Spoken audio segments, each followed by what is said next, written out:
बांके बिहारी जी के नैन मिले थे करौली की रानी से, तो करौली की रानी के साथ ही चले गए थे।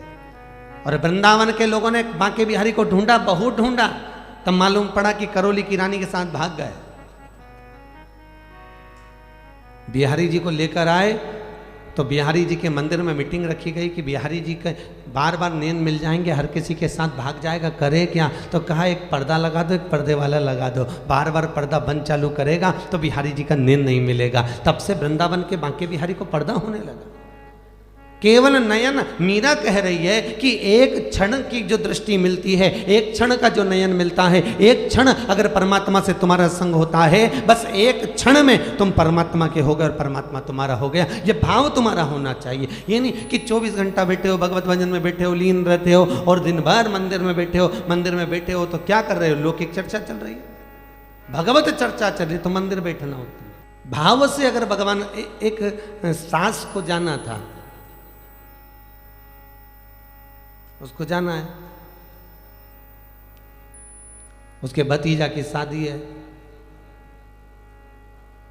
बहू से कहा बेटा मैं जा रही हूं, भतीजा की शादी है। ठीक है मम्मी आप जाओ। बेटा एक बात बताएगी, अपने घर में ठाकुर जी की सेवा है, छोटा सा लाडला है, लड्डू गोपाल है, उसकी सेवा कर लेगी क्या? माँ कर लूँगी, क्या करना है तुम बता दो, बस कुछ मत करना। सुबह से 3 बार ताली बजा देना, भगवान को उठा देना, थाली में बिठा देना और बाटकी में बिठा के नहवा देना, कुनकुना पानी से नहवा के सुंदर इतर, कपड़े, मुकुट, काचनी, अलकावली सब लगा देना, भगवान का सुंदर चंदन इतर सब कर देना, तिलक काचनी सब कर देना। फिर भगवान को दर्पण दिखा देना, भगवान जब मुस्कुरा दे तब भगवान को राजभोग धरा देना, बस इतना करना, भगवान को वापिस सुला देना। ठीक है मम्मी कर लूंगी आप जाओ।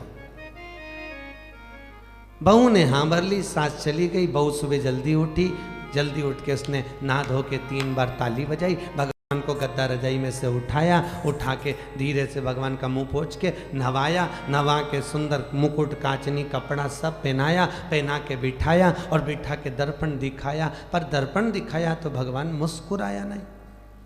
बहू को लगा मेरी सेवा में कोई कमी रह गई है, इसलिए भगवान मुस्कुरा नहीं रहे हैं, भगवान हंस नहीं रहे। सास बोल कर गई थी जब दर्पण दिखाए तो भगवान मुस्कुरा दे, और भगवान मुस्कुरा दे तो राजभोग धरा देना। अब ये तो मुस्कुराए नहीं, मतलब सेवा में कोई कमी है। तो बहू ने बेचारी ने वापिस उनके कपड़े वपड़े सब उतार दिए। अब बहू ने कपड़े वगैरह सब उतार कर वापिस ठाकुर जी को पोड़ा दिया, सुला दिया, और सुला के फिर आई थोड़ा सा काम करके 3 बार ताली बजाई, ताली बजा के भगवान को उठाया, सुंदर थाली में बिठाया, फिर नहवाया, नहवा के फिर मुकुट, काचनी, तिलक सब लगा दिया, तिलक विलक सब लगा के और जल्दी से दर्पण दिखाया। जो दर्पण दिखाया तो भगवान तो हंसा ही नहीं। बहू को लगा अपनी सेवा में कोई कमी है, वापिस सब उतार उतर के फिर सुला दिया, भगवान के वापिस सुला। अब इसके कौन समझाए कि सास ने कहा था भगवान को दर्पण दिखा देना, मुस्कुराता हुआ। ये तो भाव की बात है कि भगवान मुस्कुराना है। पीतल की मूर्ति कोई हंसती हुई दिखेगी? ये तो भाव की बात है। पर नहीं, भगवान मुस्कुराया नहीं है, भगवान हंसा नहीं है। बहू ने वापिस कपड़े उतार दिए, वापिस सुला दिया, सुला के फिर आई। अब की बार भगवान के कान के पास ही 3 ताली बजाई कि अब की बार सही से जग जाए। भगवान को जगाया, फिर उठाया, फिर नहवाया, नहवा के कपड़ा आदि का आभूषण आभूषण सब धरा के, मुकुट काचिनी धरा के फिर दर्पण दिखाया, पर भगवान नहीं मुस्कुराया। सवेरे 8 बजे की लगी थी, दोपहर की 4 बज गई, शाम की 4 बज रही है। थक गई भगवान को नवा नवा के। 4:30 बजे 25-30 बार नहवा दिया, फिर आ गई 31वीं बार, फिर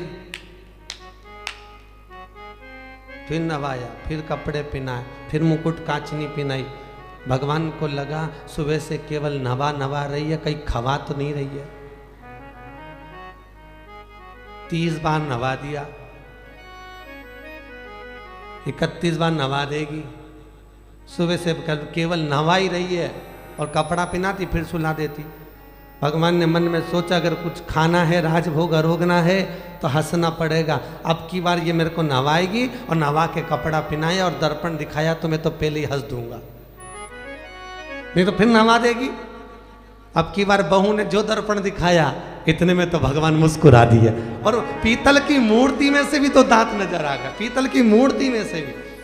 दांत नजर आ रहे हैं भगवान के। पीतल की मूर्ति भी मुस्कुरा रही। जब पीतल की मूर्ति मुस्कुराई, बहू को लगा वह हंस दिए हैं, तब बहू तुरंत गई, राजभोग लाकर लगाया और भगवान का सुंदर आनंद करा के फिर भगवान को पोड़ाया। अब 2-3 दिन ऐसे ही करती रही। भगवान बुआ आए उससे पहले हंस देते, भगवान बुआ आए उससे पहले ही हंस दे, क्योंकि भगवान को मालूम है फिर नवा देगी, इसका कोई ठिकाना थोड़ी ना। 4-6 दिन बाद सास आ गई। सास ने कहा बेटा मैं सेवा कर लूंगी, तो बहू बच्चों को संभाल। अब बहू बच्चों को संभाले, सास सेवा करने बैठ गई। सास ने ठाकुर जी को उठाया, नहवाया, कपड़ा पहनाया, मुकुट कांचनी लगाई। जैसे सास ने दर्पण उठाया ही था भगवान को दिखाने के लिए, इतनी देर में भगवान की मूर्ति में से आवाज आई, माँ दर्पण तो तेरी बहू दिखाएगी, वो को भुला दे। दर्पण वो दिखा सकती है, दर्पण का भाव उसका शुद्ध है। दिशा टीवी पर प्रसारण संबंधी जानकारी के लिए संपर्क करें 9560797788 9560797722 8130969977। धर्म संस्कार से जुड़ी अन्य जानकारी के लिए हमारे चैनल को सब्सक्राइब करना ना भूलें।